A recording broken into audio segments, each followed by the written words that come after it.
She was down 5-1. 1 game away from losing. 1 game away from every doubter being right about her. And then, in front of a crowd that a major American newspaper compared to the night the Beatles landed in Washington, D.C., a 21-year-old girl from Quezon City did something almost nobody in that stadium believed was still possible. If you clicked on this video, stay with me for the next few minutes, because what you are about to hear is not just a tennis story. It is the story of a tournament chairman going on the record and admitting that one unseeded player is now bigger than his entire star-studded draw. It is the story of a nation of over 100 million people watching a single scoreboard in the middle of the night. And it is the story of exactly how close this incredible run almost never happened at all. Before we go further, if you have not subscribed yet, please think about this for 1 second. Every time Eala steps onto a court now, in Montreal, in Cincinnati, at the US Open, we are going to be here, breaking down every match, every comeback, every heartbreak, in real time. If her story means anything to you, if watching a Filipina athlete stand toe-to-toe with the best players on earth gives you even a little bit of pride, then subscribing costs you nothing, but it tells us to keep telling this story properly, with real facts, real numbers, and real respect for what she is building. So hit subscribe now, because you do not want to miss what happens next, and trust me, what happens next in this video will explain why. Let's set the scene properly, because context is everything here. Eala walked into the Mubadala DC Open in Washington as the world number 28, a career-high ranking she had just reached after a stunning run to the third round of Wimbledon. But rewind just 14 weeks earlier, back in April, and the story looked very different. In Stuttgart, Canadian star Leylah Fernandez beat her in straight sets, 6-1, 6-4, in a match that was over in a little more than an hour. It was one-sided.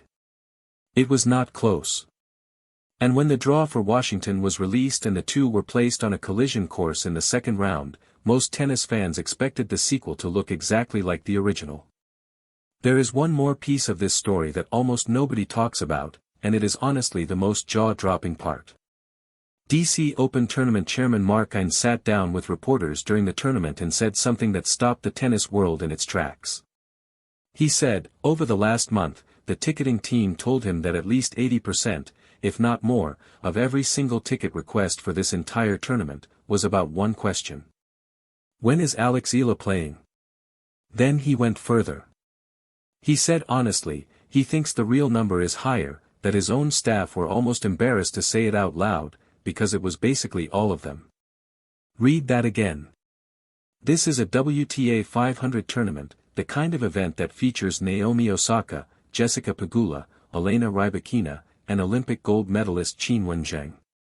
And the chairman of that tournament is telling a newspaper that an unseeded 21-year-old ranked 28th in the world is the reason people are buying tickets. Ein did not stop there either. He called her an icon, not just in the Philippines, but worldwide. Now hold that thought, because we are about to show you exactly why he said it.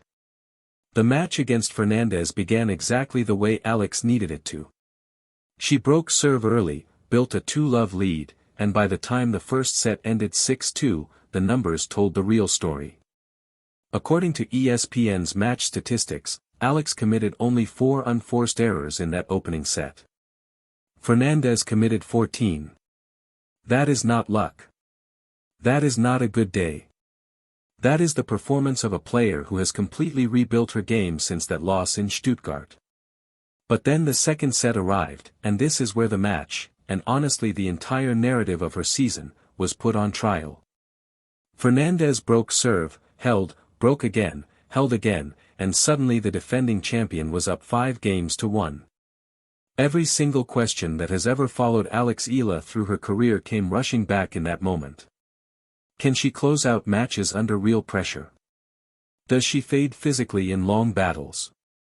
Is she still, deep down, the player who lost meekly in Stuttgart just months earlier? And then something happened that even the most experienced tennis commentators in that stadium were not prepared for. She held serve. She broke back. She held again. Fernandez served for the match at 5-4, 1 game away from finishing it, and Alex broke her right there. 5-all. A tiebreak was forced, and in that tiebreak, Eala did not just survive. She obliterated it, winning 7 points to 1, closing out one of the most complete comebacks of her career. From 5-1 down, she won 6 of the final 7 games. The final score, 6-2, 7-6. Fernandez, to her credit, was gracious afterward, saying Alex is a tough opponent to play and is having a tremendous year.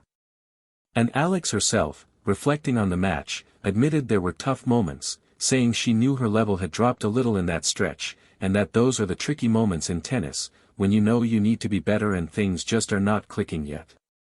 Now here is where most highlight videos would stop. But we are not most channels, because the story did not stop there, and if you skip ahead, you are going to miss the part that actually matters most. Rewind further and look at what led to this single result, because context changes everything. This win over Fernandez was not an isolated miracle. It was the latest entry in one of the most remarkable stretches women's tennis has seen from a young player in years.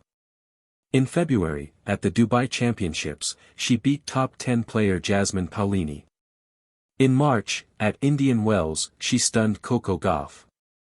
In June, at the Berlin Open, she defeated world number 2 at the time, Elina Svitolina, then followed it up by beating Elina Svitolina in straight sets to reach her first WTA 500 semifinal. At Wimbledon in July, she knocked out former Wimbledon champion Iga Swiatek in the third round, on grass, a surface many analysts thought would be her weakest. Then, just 2 days before facing Fernandez in Washington, she opened her DC campaign by coming back from a set down to beat Olympic gold medalist Qinwen Zheng in front of the tournament's rowdiest crowd yet. Every single name on that list has either won a Grand Slam, reached a Grand Slam final, won an Olympic medal, or held one of the top rankings in the world. This is not a list of promising young players. This is the actual summit of women's tennis, and Eala has been climbing it one match at a time. And now, we need to tell you what happened after this match, because it changes everything about where this story is heading, and it is the reason you need to keep watching. 2 days after beating Fernandez, Eala walked back onto the court for her quarterfinal against world number 10 Elina Svitolina, the same player she had already beaten once this season in Berlin. This was not the underdog story anymore. This time, Alex actually entered as the player with the head-to-head advantage. And she delivered again, winning 6-3, 6-4, in straight sets, for her second win over Svitolina in just over a month, and her 6th top 10 victory of the entire season. 6 top 10 wins.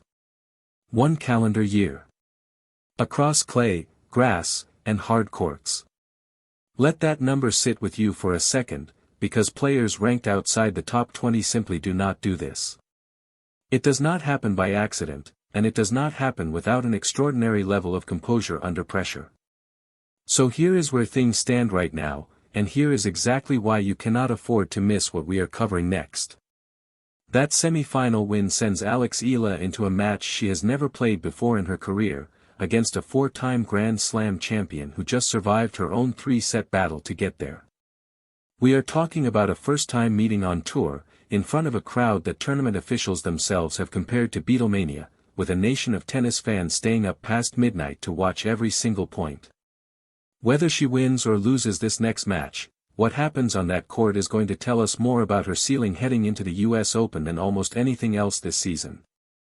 And that is exactly why we need you subscribed and notifications turned on, because we are going to break down that match, point by point, the moment it finishes. This is not a story that is winding down. This is a story that is just getting started, and if the last 5 months are any indication, the next chapter might be the biggest one yet. So here is the real question we want to leave you with today. After beating 7 of the sport's biggest names across 3 different surfaces in under half a year, is Eala still an underdog, or has she quietly become one of the most dangerous players on the entire WTA Tour heading into the US Open? Type your answer in the comments, tell us who you think she should be compared to, and if this video kept you hooked until the very end, that is exactly why you need to subscribe right now, so you never miss the next chapter of this story. We will see you in the next one.